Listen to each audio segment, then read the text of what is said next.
Lately, I've been seeing quite a few videos of the parents of adult male children complaining about their sons.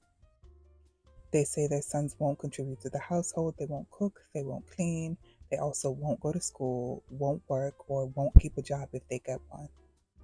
They talk about how their sons abuse them, threaten them, and menace them in their own homes where they're paying the bills.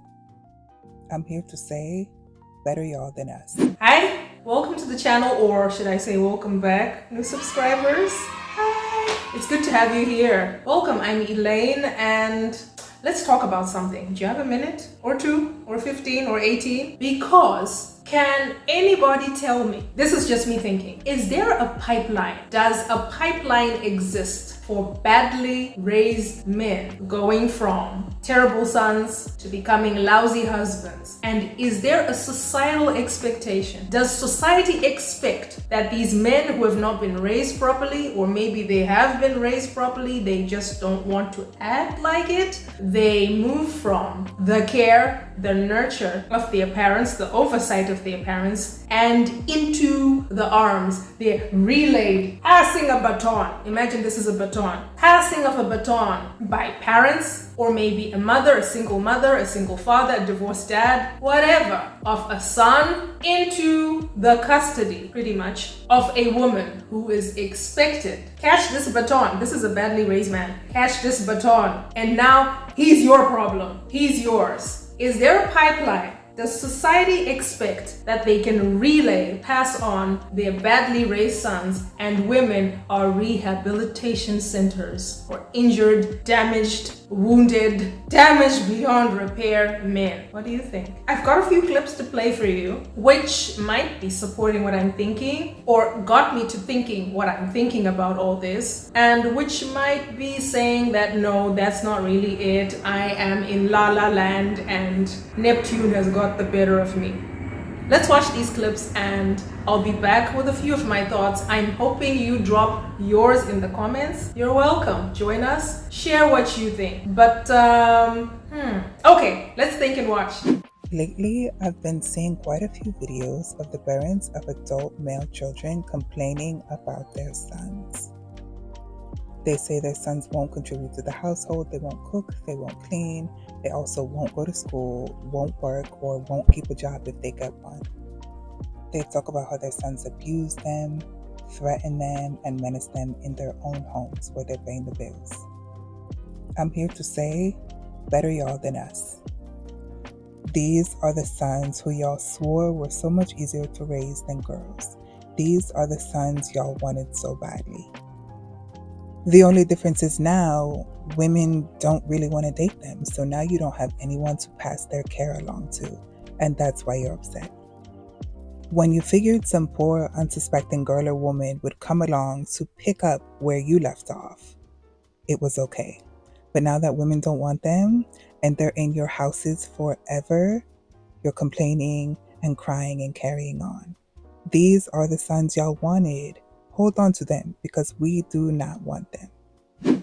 How about that? Do you feel like tagging a few proud boy moms? Tag them in the comment section. Yeah. What happens when you leave 10 kids alone in a house with no adults for a week? This social experiment was carried out with 10 boys and then with 10 girls, and the difference between the two groups is insane. As soon as the 10 boys walked into the house, they started wrecking everything. Within a few hours, the place was a total mess. They split into different groups, elected a house leader, and one of the boys, Michael, became everyone's punching bag. The boys mainly ate candy, cakes, and sodas, even though the kitchen was stocked with healthy food. When the 10 girls entered the house, they barely destroyed anything. Unlike the boys who broke into different factions, they all brought their mattresses into the same room to sleep together. They even took turns cooking real meals. They also set up a chart listing everyone's chores, but it wasn't all perfect. From the start, one of the girls tried to assert dominance over the others by picking on them. However, as the days went by, most of the girls united against this particular girl, who then became the house outcast. 2 girls decided to leave the experiment before the week was up, something that didn't happen with the boys. That was not easy to watch.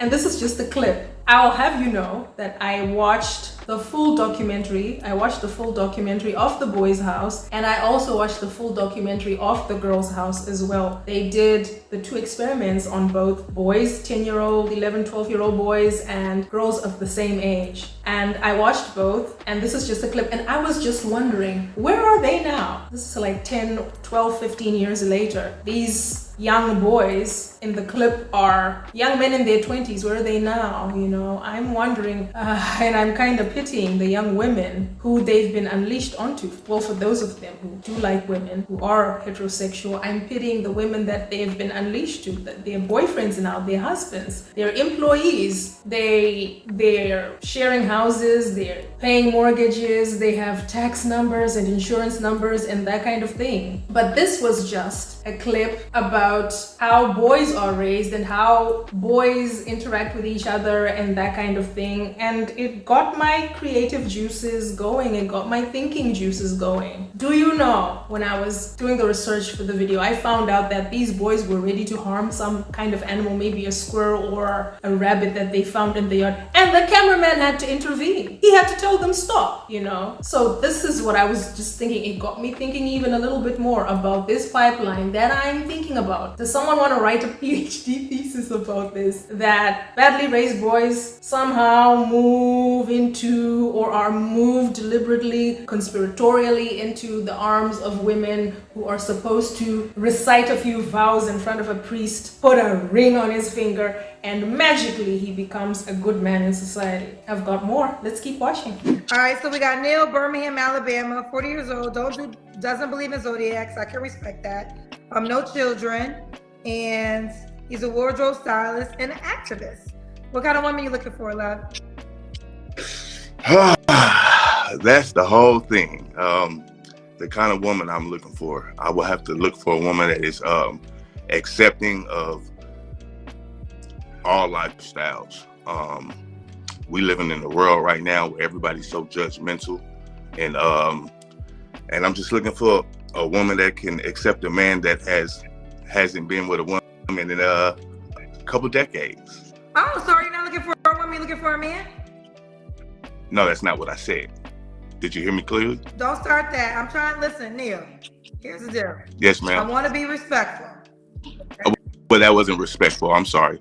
Because I said I was looking for a woman, and I told you a woman that is accepting. Let me tell you why I said that. Because in the beginning, you said you want a woman that's open-minded to all lifestyles. And then you also said you haven't been with a woman in a couple of decades. So that's why I said, right. Are you interested in men? No. I said I was looking for a woman. So being actually, that no. I said what kind of woman you looking for. You didn't right, say and it. I That's answered why I was being the clear. question, correct? That's what. I answered the So question. here's the deal. Have you dated men in the past? Yes. Okay. So are you no longer dating men? I'm not interested. No, I haven't dated a man in a while as well. Okay. So you have dated women in the past? Yeah, and over a couple of decades. So a couple of decades is 10. So 20 years ago?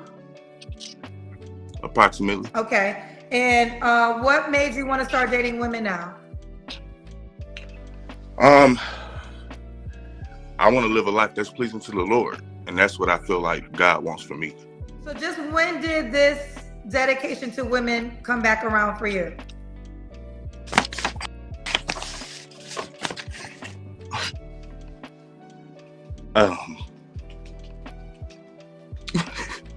I'm sorry. I'm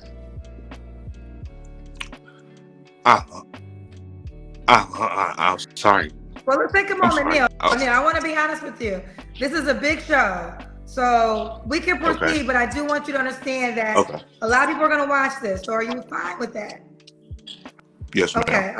I want to be completely honest with you. This is an international show, so I want to be respectful. We can move on. I don't want you to talk about something you don't want to talk about.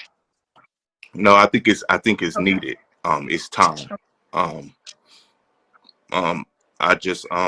was a victim of a hate crime. A guy tried to kill me. And I just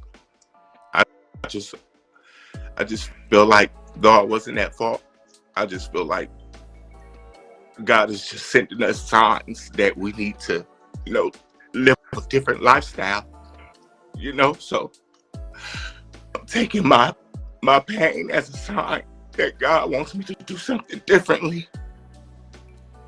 So that's where I am. Okay. It's been hard. It's been a hard journey because I also feel like I'm being discriminated against by the state. I, I, the guy who tried to take my life, the way I survived was, I had to use the gun that he tried to kill me with. I had to use it on him, and the state prosecutors are charging me when they know he came in with the gun, so they discriminating against me too, and they trying to cover up that he's tried to gay bash me. So I'm fighting the courts for my right. Right now, they're trying to take rights away from gay people, and I'm experiencing that right now.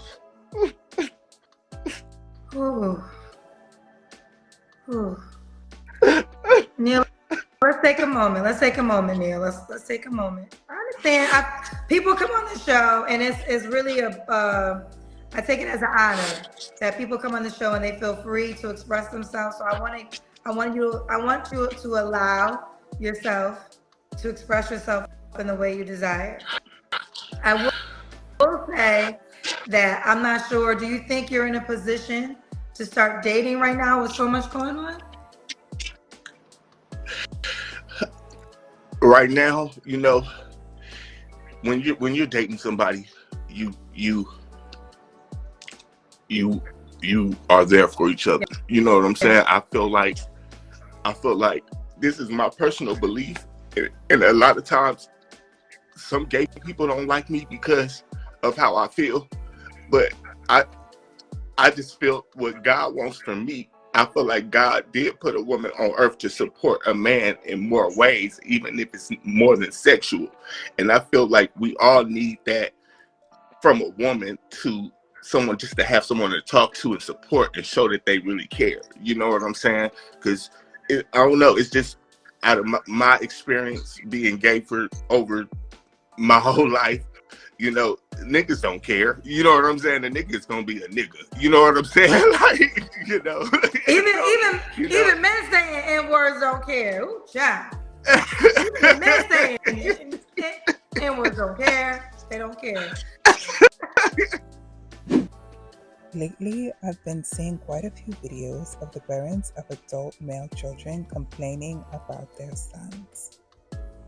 They say their sons won't contribute to the household, they won't cook, they won't clean, they also won't go to school, won't work, or won't keep a job if they get one. They talk about how their sons abuse them, threaten them, and menace them in their own homes where they're paying the bills. I'm here to say, better y'all than us. Hi everyone, I'm Fleur and welcome to Gen Z and Gen X Princesses. Name's still kind of pending. Today we're going to be talking about what that woman said in her video, which I agree with. Maybe not the sentiment about like better y'all than us. I don't think any woman should be experiencing that, whether it's from a partner, a son, a husband, a fiance. I think that correction in behavior needs to begin at home. However, where it starts is these boy moms, these toxic boy moms. And we all know the kind of boy mom I mean. Not every boy mom is as obsessed with her child kind of incestuously. When you think about it, yeah, it's kind of iffy. But the kind of mom who says that, oh, boys are so much easier to raise than girls. Girls are so much drama. Girls, oh, they like pink. And yay, I don't. I'm different, guys. I'm different. You see me? I don't like pink. Thank God he gave me a boy so I don't have to buy pink things. When did color become gender specific, madam? When? I didn't get that email, unfortunately. I would have loved to get it. I wouldn't have believed in it. I wouldn't have respected the email, but I would have loved love to see it. At least some proof. The eternal misogyny in the mom, that's where it comes from. She'll clean after her son, pick up after him, cook for him, but she will never teach him how to do those things for himself. And then what happens when he goes to college? Maybe she'll follow him around. Sick. That's incestuous. I mean, there's nothing wrong with loving your son or your mom, but to that degree where you can't let him think for himself, you're now your baby boy. He's not a baby anymore. He's like 18. Go put him into the world. He's going to have to try to navigate the world on his own now. But because of how you raised him, how he was raised, the things he's picked up on as a child, he won't be able to fully do that properly. He will begin to think that as soon as I get a girlfriend, she will be able to do the things that my mother did for me. However, the difference is women know that they're not these men's mothers. Didn't push them out, didn't give birth to them, didn't do anything. That should not be a requirement for your partner. You should be able to do those things for yourself already, and you partially learn that through your parents and what they instill in you. And women today, we know that we don't have to do that in order to gain a partner who is worthy of loving us. However, if these two people meet, these two, right? No, woman, no. I know what I shouldn't shouldn't be doing. And please pick up after me. Do what I want you to do. Why can't you be my mother? Man, end up having a baby. God forbid. May that kind of love never find me. That's not even love, it's delusion. May it never find me. As I was saying, if they have a baby, it won't necessarily end up that way for the child, but the mom is probably going to be bitter towards the dad, and the dad will probably not be in the picture because, you know, it's no on this side, and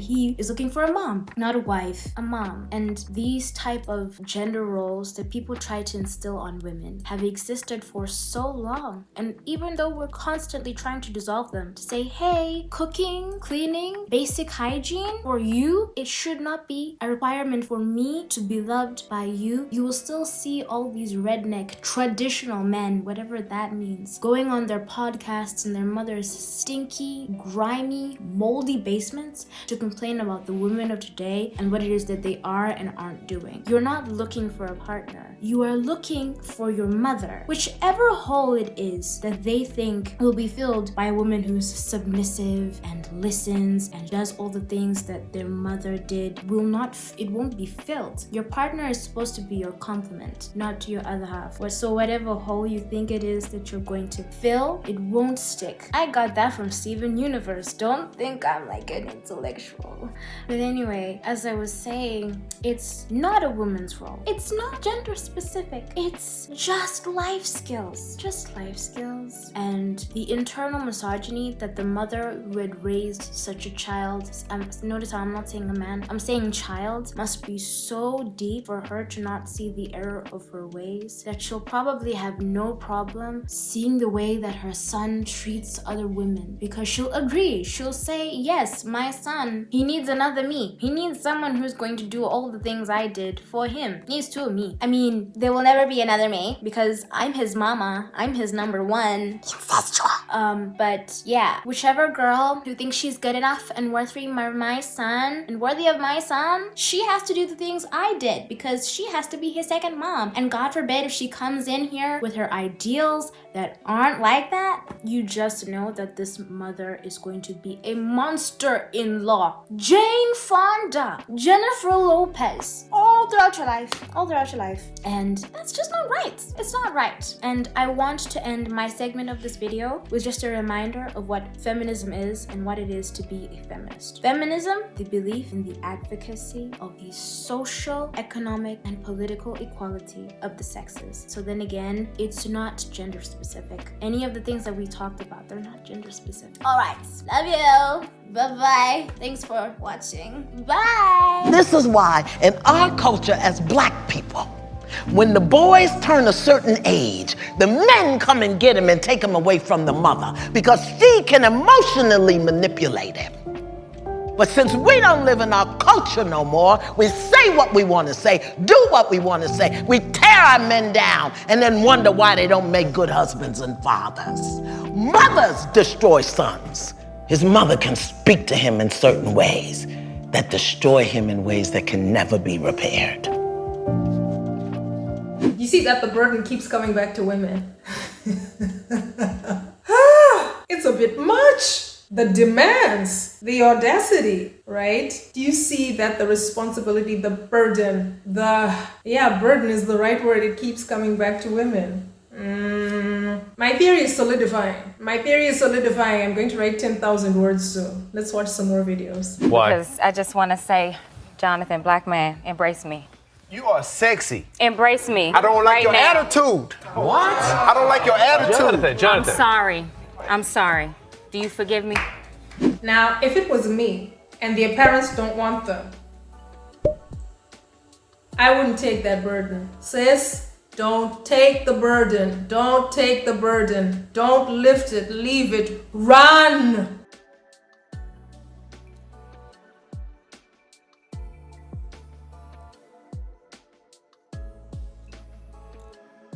Why? Because I just want to say, Jonathan, black man, embrace me. You are sexy. Embrace me. I don't like right your now. attitude. What? I don't like your attitude. Jonathan. I'm sorry. Do you forgive me? Do you forgive me? I tell you what. Hear this out. Look, no. There you go. Forgive me, black man. Forgive me. No, listen. This is a big man. I'm asking for your forgiveness for anything that we've done to hurt you, because all we want is you. Look, all we want is you. Listen. Y'all not listening. If I'm making my money, I make my money. College degree or no college degree. If I'm bringing home the money and I'm not cheating on you and I'm faithful and you have my child, I'm your man. Give me a hug. There we go. Give me a hug. Hey, that's not fair.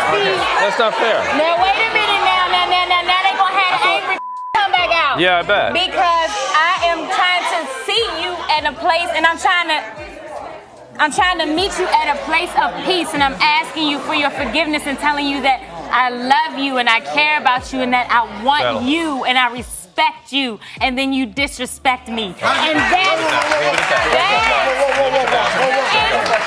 that is where the pain and the anger is coming from, right, sisters? We're tired of being disrespected, overlooked.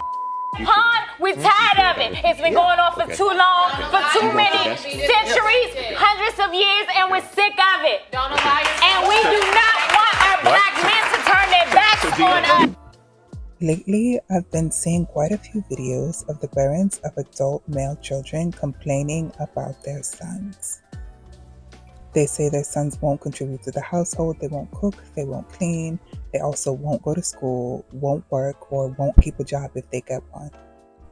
They talk about how their sons abuse them, threaten them, and menace them in their own homes where they're paying the bills.